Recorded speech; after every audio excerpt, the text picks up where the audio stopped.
To sports now, we start with football, where the CAF Champions League semi-finals gets underway this weekend.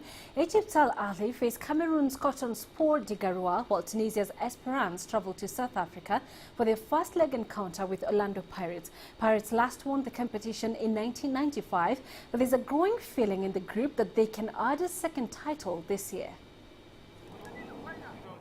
And then there were four. The CAF Champions League has reached the semi-final stage, and amongst those left in the running are South Africa's Orlando Pirates.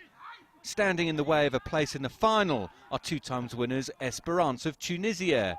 Pirates are the underdogs, but you get the feeling they don't mind that at all. We've watched a lot of the DVDs, we know what they're about, and a team that's been in the final the last 3 years in a row, so we know what to expect. You know, probably the best, the most consistent team in Africa, without a doubt. So good to come up against a team like this and measure ourselves once again. Coach Roger Dessar's first job this week was to pick his players up after they lost in the final of a domestic cup competition. That defeat took the wind out of Pirates' sails, but the players are determined to move on. I think in that previous game we did well, but we didn't manage to convert our chances. So we had to lose the game in the penalties. So I believe in this game everyone came to do the homework for the previous game. So I believe that we can do it on Saturday. One element that could favour the Soweto side is that they expect Esperance to play attacking football rather than sit back and soak up the pressure. That should leave gaps for the home side to exploit. But Pirates are also aware that if they were to concede an away goal, their task for the second leg would become all the more difficult.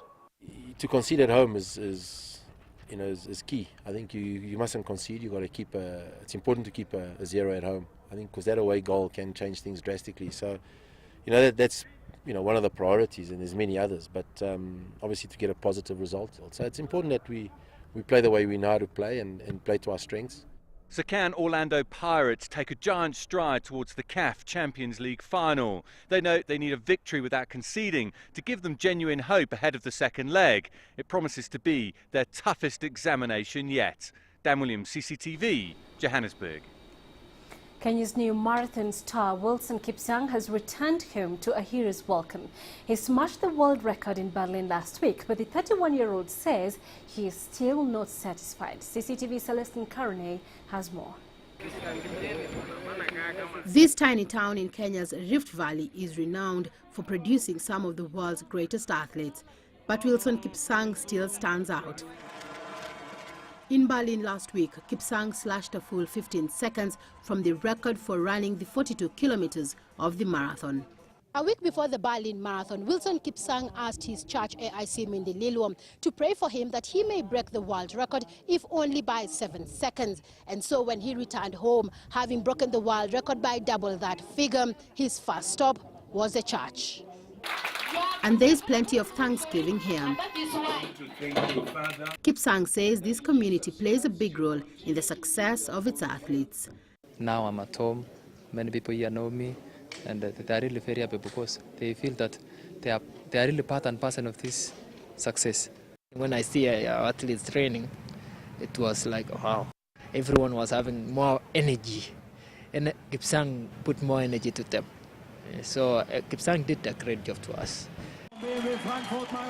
Kipsang tried to break the world record before. 2 years ago in Frankfurt, he won that race but missed the record by 4 seconds. In Berlin, he was determined there'd be no repeat. My friend Eliud did a very big job because when the pacemaker dropped out, we really assisted one another. All through to 35K, then when I increased the pace, I could see him coming very close. When I crossed the 40 kilometers mark, I saw that the time was really at the world record mark. Then I decided to really try to push harder. Berlin eases the disappointment of London 2012, where Kipsang arrived as a favorite for Olympic gold but could only manage bronze. Now he has a new impetus to achieve even more. I have the bronze, but I feel it's not enough. I should go for a gold in the Olympics and the World Championship.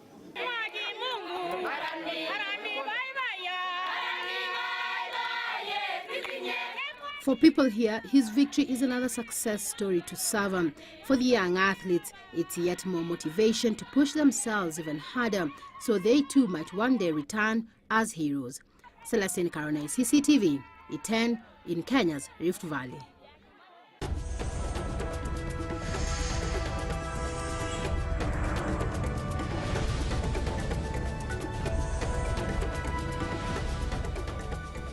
Senegal's authorities have officially opened a cultural extravaganza dubbed Dakar, a Dancing City, an initiative of the African Cultural Alliance. Dakar, a Dancing City, is a music and dance festival that brings together government officials, managers of traditional arts structures, cultural organizations, cultural operators, and the media.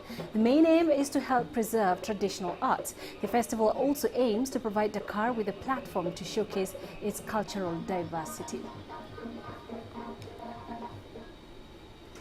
Well, let's leave it there on Africa Live. Thanks for watching. Remember, you can stay in touch with us on Twitter using the handle at CCTV News Africa. And you can also visit our Facebook page, CCTV Africa.